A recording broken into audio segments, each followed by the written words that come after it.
ঘরে গিয়ে শরীর থেকে বোরখা ছেড়ে হিজাব খুললো। এরপর ফ্রেশ হতে ওয়াশরুমে গিয়ে উজু করলো। মুখে পানি দেওয়ার সময় মনে হলো কাটা ঘায়ের উপর নুন ছিটিয়ে দিয়েছে কেউ। দাঁতে দাঁত চেপে সহ্য করে নিল ব্যথা। পানির সাথে কয়েক ফোঁটা চোখে নোনতা পানি মিশে গেল। মায়ের কথা ভীষণ মনে পড়ছে তার মা তাকে কখনো মারেনি। সৎ বাবার জন্য অনেক ভালো না বাসতে পারলেও আঘাত কখনো করেনি। আর তার মেয়েকে আজ এই শ্বশুর বাড়ির বর শাশুড়ি দুইজনই মেরেছে। এই কথা জানলে তার মা নিশ্চয়ই খুব কষ্ট পাবে। কথাটা ভেবেই শব্দ করে হেসে ফেললতে আর মনে মনে ভাবলো, আমার মা তো নতুন সংসার নিয়ে ব্যস্ত, আমাকে নিয়ে ভাবলে কি হবে তার। তে চুপ করে বসে আছে। ঠিক তখনই রোজ তার কাছে আসলো আর বলল, ভাবি তোমার গালে কি বেশি ব্যথা করছে? রোজের কথায় তে কিছুটা হাসলো। রোজ তের গালে মলম দিতে আঙ্গুল ছোঁয়ালে তে চোখ মুখ কুচকে বলল, আহা আপু, এমনি ঠিক হয়ে যাবে, অনেক জ্বলছে, প্লিজ তুমি গালে হাত দিও না। রোজ তের গালে ফু দিল বেশ কিছুক্ষণ। এরপর সরে বসে বলল, রাতের মধ্যেই ঠিক হয়ে যাবে। তের চোখে জল, মুখে হাসি। রোজ অবাক হয়ে তাকিয়ে আছে তের দিকে। রোজ তের দিকে তাকিয়ে একটু মুচকে হাসলো। মনে মনে ভাবলো, মেয়েটা খুবই চটপটে। রোজ তের গালে হাত দিয়ে বলল, তুমি খুবই ভালো তে। তের রোজের কথাগুলো শুনে তার মুখটা কেমন মলিন হয়ে গেল। তের দিকে তাকিয়ে রোজ তখন বলল, তোমার কি খুব বেশি খারাপ লাগছে? তে তখন রোজকে বলল, না না, খারাপ লাগবে কেন? এখানে এসে তো আমি একটা বাবা পেয়েছি। জানো রোজ আপু, তোমার বাবা খুবই ভালো। রোজ অবাক হয়ে গেল তের কথা শুনে। এরপর জিজ্ঞেস করলো, আর তোমার বাবা? তে চোখ তুলে তাকালো রোজের দিকে, তারপর একটু হেসে বলল, আমার বাবা নেই। কথা বলার সময় তে ডান চোখ থেকে টুপ করে এক ফোঁটা পানি গড়িয়ে পড়ল। রোজ বিস্ময় ভরা চাহনিতে তাকিয়ে আছে তের দিকে। তের দিকে তাকিয়ে মনে মনে ভাবলো, মেয়েটা ভীষণ কষ্ট পেয়েছে, চোখ দিয়ে পানি ঝরছে, আবার হাসছেও। রোজ যেন কথা বলার ভাষাই হারিয়ে ফেলেছে। সে তের মতো মানুষ সত্যিই দেখেনি। রোজ রুম থেকে বের হয়ে গেলে তে হাঁটু ভাঁজ করে বসলো। কেন যেন ভীষণ খারাপ লাগছে তার। মনে মনে ভাবলো, অনেকেরই তো বাবা থাকে না, তাদের হয়তো এত কষ্ট হয় না, কিন্তু আমার যে ভীষণ কষ্ট হয়, কারণ আমি আমার এক বাবাকে হারিয়ে বাবা নামে নতুন একজনকে পেয়েছিলাম। ভেবেছিলাম এই নতুন বাবা আমাকে ভীষণ আদর করবে, কিন্তু নতুন বাবা তো আমার মাকেই আমার থেকে কেড়ে নিল। মা আর আমার মাঝে দূরত্ব তৈরি করে দিল। তের চোখ থেকে পানি গড়িয়ে পড়ছে। তার কাপড়ের ব্যাগ থেকে একটা ছোট্ট ডায়েরি আর একটা কলম বের করে বিছানার উপর বসলো তে। ডায়েরি মেলে কলমের সাহায্যে একটা লাইন লিখলো, আই মিস ইউ বাবা, মিস ইউ মা। ডায়েরি বন্ধ করে যথাস্থানে রেখে আবারও তে চুপচাপ বসে রইল। তের মন খারাপ দেখে রোজ আবারও তার কাছে আসলো আর বলল, এই নাও, এই চকলেটটা খাও। তে তখন বলল, আমি চকলেট খাই না, তবে আমার ফুচকা খেতে ভীষণ ভালো লাগে। রোজ তখন বলল, ফুচকা খাওয়া যেতেই পারে, কিন্তু এখন কিভাবে ফুচকা খাবো? ফুচকা এনে দিবেই বা কে? তে হেসে চকলেটগুলো রেখে বোরখা পরতে পরতে রোজকে বলো, চলো চলো ফুচকা খেয়ে আসি। তুমি মনে করিয়ে দিলে, এখন ফুচকা না খেলে যে আমার রাতে আর ঘুমই আসবে না। রোজ চোখ বড় বড় করে তাকালো তেয়ের দিকে আর বলল, আমার ভাই জানলে আমাদের দুইজনকে আস্ত রাখবে না। যদি শোনে এই রাতে আমরা বাইরে গিয়েছিলাম, জাঙ্কুক ভাই যদি জানতে পারে যে আমরা দুজন এত রাতে বাইরে গিয়েছিলাম, তাহলে তো খবর আছে। রাতে বাইরে যাওয়া ভাইয়া একদমই পছন্দ করে না, আমি যাব না। তে হিজাব গলার সাথে ঝুলিয়ে রোদের সামনে দাঁড়িয়ে বলল, আরে আপু, তুমি এত ভয় পাও কেন? ভয়কে জয় করতে শেখো। আচ্ছা শোনো, তোমাকে আমি তোমার ওই জম ভাইয়ের থেকে প্রোটেক্ট করব, এইবার তো চলো। রোজ তের কথায় ভীষণ অবাক হয়ে গেল। তার দিকে অবাক চোখে তাকিয়ে বলো, তুমি তো একটু আগে থাপ্পড় খেলে ভাইয়ার হাতে, আবারও? তে তখন হেসে বলল, আরে বোকা মেয়ে, এই দেখো আমার এই গাল একদম ভালো আছে, আবার মারলে না হয় এই ভালো গালটাই পেতে দিব, তোমাকে মারতে পারবে না, চিন্তা করো না। তাছাড়া ফুচকার জন্য একটা থাপ্পড় খাওয়াই যায়, চলো না আপু যাই। রোজ তের দিকে তাকালো। রোজের মনে প্রশ্ন উকি দিল, আচ্ছা এই মেয়ের কি মন খারাপ হয় না? মা আর ভাইয়ের হাতে মার খেয়ে ভাইয়ের অমন শক্ত কথা শুনে মেয়েটা কি করে হাসছে? তেকে দেখে রোজের ভীষণ কষ্ট হলো। তাই তো তের মুখের এই মিষ্টি হাসিটা সে কোনো মতে কেড়ে নিতে চাইলো না। বাধ্য হয়ে হলেও রোজ রাজি হয়ে গেল। তে হিজাব বেঁধে বাইরে যেতে যেতে বলল, রোজ আপু তুমি রেডি হয়ে আসো, আমি বাবাকে ডেকে আনি কেমন? রোজ তাড়াতাড়ি করে তের হাত ধরে আটকে নিল আর বলল, এই না না, বাবাকে বলো না, বাবা যেতে দিবে না। আসলে রাতের বেলা মেয়েদের বাইরে যাওয়া এটা কেউই পছন্দ করে না আমার বাসায়। তে মন খারাপ করে বলো, ও কিন্তু আমি তো বের হতাম বাইরে। তাহলে চলো আমি আর তুমি যাই। আচ্ছা তোমার সেই খালাতো বোনকে সাথে নিয়ে যাই, কি যেন নাম ওনার, আয়ু। চলো না, আয়ু আপুকে সাথে নিয়ে যাই, 3 বান্ধবী মিলে একসাথে গেলে অনেক মজা হবে। রোজ তখন হেসে বলো, আচ্ছা আমি লুকিয়ে রেডি হয়ে আসছি, তুমি 2 মিনিট দাঁড়াও। রোজ আরতে বাসা থেকে বের হয়েছে। রোজ তার খালাতো বোন আয়ুকে বলেছিল, কিন্তু আয়ু যখন জানতে পারলো তে তাদের সাথে যাবে, তখন আর কিছুতেই বাইরে যেতে রাজি হলো না। রোজ বুঝতে পারছে না আয়ুর এমন ব্যবহার করার কারণটা কি। তে আর রোজ ফুটপাতের একটা ফুচকার দোকানের সামনে দাঁড়িয়ে আছে। তে ফুচকাওয়ালাকে 4 প্লেট ফুচকা দিতে বলে আশেপাশে তাকালো। তার থেকে কিছুটা দূরে চেনা কাউকে দেখলো যেন। 2 হাতে চোখ ডলে আবারও সামনে তাকালো আর ভাবলো, না ভুল মনে হচ্ছে না তো? আমি কি তাহলে ওই লোকটার থাপ্পড় খেয়ে ক্রাশ খেয়ে এখন সবাইকে নিজের স্বামী রূপে দেখছে নাকি? শুধু একজন না, পাশে তো আরেকজনকেও পরিচিত মনে হচ্ছে। তে রোজকে ডেকে বলল, এই আপু সামনে ওরা কারা? রোজ আশেপাশে তাকিয়ে দেখছিল এটা ওটা। তের কথায় সামনে তাকালে তার চোখ ভয় বড় বড় হয়ে গেল। সে তখন বিড়বিড় করে বলতে লাগলো, ভাইয়া। তে বুঝতে পারলো তার চোখের ভুল নয়, সে ওই লোকটার উপর ক্রাশও খায়নি। যদিও লোকটা তাকে থাপ্পড় না মারতো আর চুলগুলো সাইজ মতো কেটে রাখতো, আর তেকে যদি সারাদিন এভাবে বউ বউ বলে ডাকতো, তখন না হয় তে এই জাঙ্কুকের উপর কিছুটা হলেও ক্রাশ খেত। কিন্তু এমন ছেলের উপর সে ক্রাশ খাবেই বা কেন? ছি, তের রুচি এত খারাপ না যে পাগলের উপর ক্রাশ খাবে। তের ভাবনার মাঝে কারো শক্ত কণ্ঠে তের ধ্যান ভাঙলো। এখানে কি করছিস? রোজ আমতা আমতা করছে, কি বলবে বুঝতে পারছে না। সুগা ভ্রু কুচকে তের দিকে একবার তাকালো, আরেকবার রোজের দিকে, আর রোজকে বলল, এই মেয়ে তোর কি হয় রে রোজ? রোজ কাপা কণ্ঠে উত্তর দিল, ভাবি। রোজের কথা শুনে সুগা ভীষণ অবাক হলো আর ভাবলো, এই মেয়েটা রোজের ভাবি, মানে এই পিচ্চিটাই জাঙ্কুকের বউ। অদ্ভুত ভাবে সুগা বলে উঠল, হোয়াট? জাঙ্কুক রোজের হাত ধরে টেনে গাড়ির দিকে নিয়ে যেতে থাকে। তে হতভম্ব হয়ে পেছন পেছন যেতে বলে, আরে আরে আপুকে ছাড়ুন না, আমাদের ফুচকা খাওয়া হয়নি তো। জাঙ্কুক তের কথা পাত্তা না দিয়ে রোজকে ধমক দিয়ে বলো, গাড়িতে ওঠ। রোজ জাঙ্কুকের দিকে তাকে ভীত কণ্ঠে বলো, ভাইয়া সরি, তেকে কিছু বলো না। জাঙ্কুক ধমক দিয়ে রোজকে বলো, গাড়িতে উঠতে বলেছি। রোজ একবার তাকালো তেয়ের দিকে। জাঙ্কুক আবারও ধমক দিয়ে বলো, থাপ্পড় খেতে না চাইলে এক্ষুনি গাড়িতে ওঠ।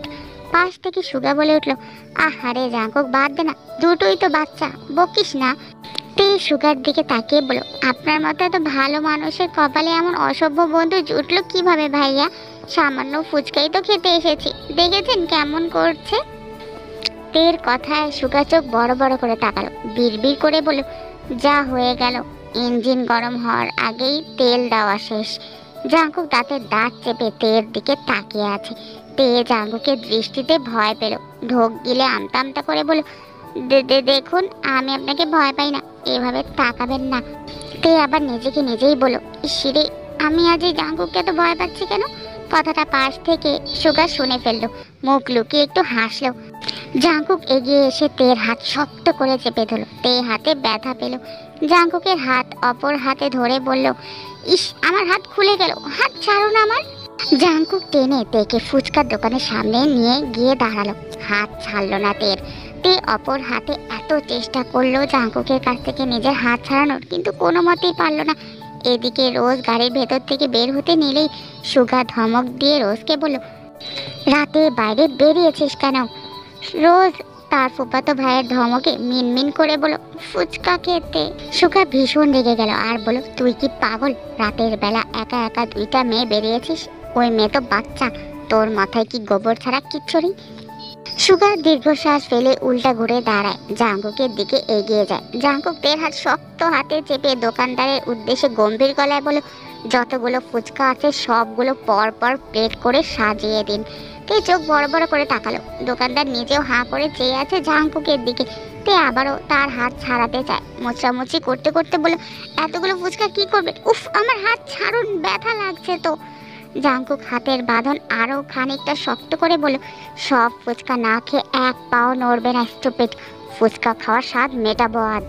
তে চোখ বড় বড় করে তাকায় জাঙ্কুকের দিকে আর ভাবে, এতগুলো ফুচকা কি করে খাবো আমি? আসলে পাগল এই লোকটা। পাগল বলতে গিয়েও তে চুপ হয়ে গেল।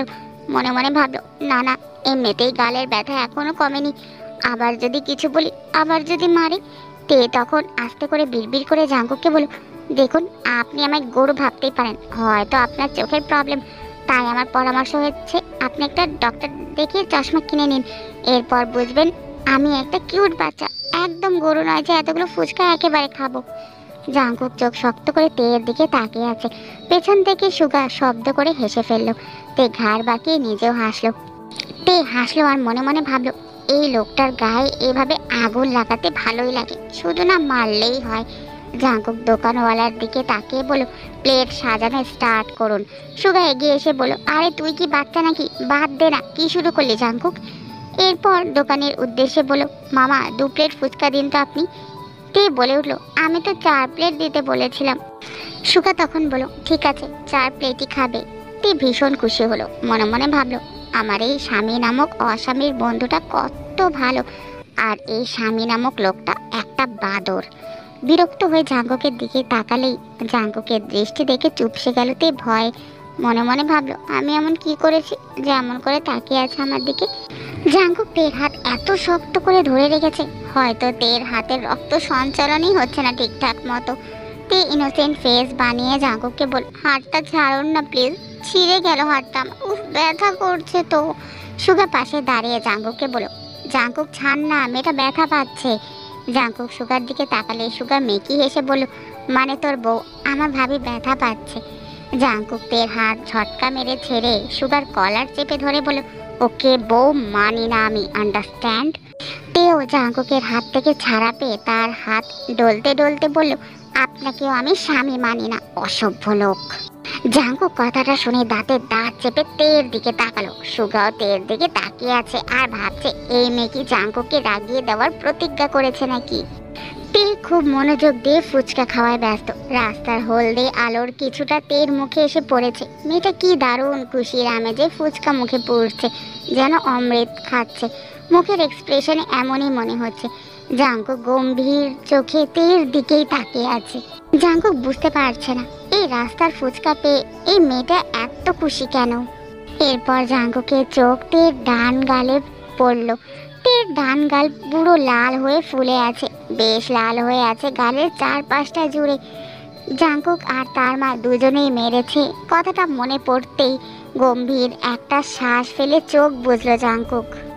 সুগা এরপর তের সামনে দাঁড়িয়ে বলল, তোমার নাম কি? তে খেতে খেতে মৃদু হেসে বলল, জি কিম তায়াং। সুগার নজর এবার তের ডান গালে পড়লে ভীষণ অবাক হয়ে গেল। হঠাৎই প্রশ্ন করলো, তোমার গালে কি হয়েছে তে? তে মুখে ফুচকা নিয়ে খেতে খেতে বলল, আপনার বন্ধু আমায় সাদাসিধে পেয়ে মেরেছে, বুঝলেন? জাঙ্কুক ভ্রু কুঁচকে তের দিকে তাকিয়ে আছে। তে জাঙ্কুকের দিকে তাকিয়ে বলল, আর কখনো যদি মেরেছেন না আমাকে, আপনার নামে মামলা দিব, বুঝলেন? বউ পেটানো ভালো কাজ নয়, জানেন না? জাঙ্কুক রেগে তের দিকে এগিয়ে আসতে নিলেই তে প্লেট 2টা রেখে রাস্তার এপার থেকে ওপারে যাওয়ার জন্য দৌড় দেয়। এরপর হঠাৎ করে একটা ট্রাক তের সামনের দিকে চলে আসে। তে ট্রাক দেখে চুপচাপ ভয় দাঁড়িয়ে আছে। তাড়াতাড়ি করে জাঙ্কুক গিয়ে তেকে সেখান থেকে সরিয়ে নেয়। তে তাল সামলাতে না পেরে জাঙ্কুকের বুকে গিয়ে পড়ে। জাঙ্কুক তেকে নিজের কাছ থেকে সরিয়ে তের গালে আরেকটা চড় বসিয়ে দেয়। থাপ্পড় খেয়ে তে কয়েক পা পিছিয়ে যায়। কাটা গায়ে নুনের ছিটা দিলে যেমন হয় তেমনি তের গালে অসহ্য যন্ত্রণা হলো। একটু আগের ঘটনায় ভয় এমনিতেই মেয়েটা কাঁদছে, সাথে গালের অসহনীয় ব্যথায় চোখ থেকে টুপ টুপ করে পানি গড়িয়ে পড়ল তার।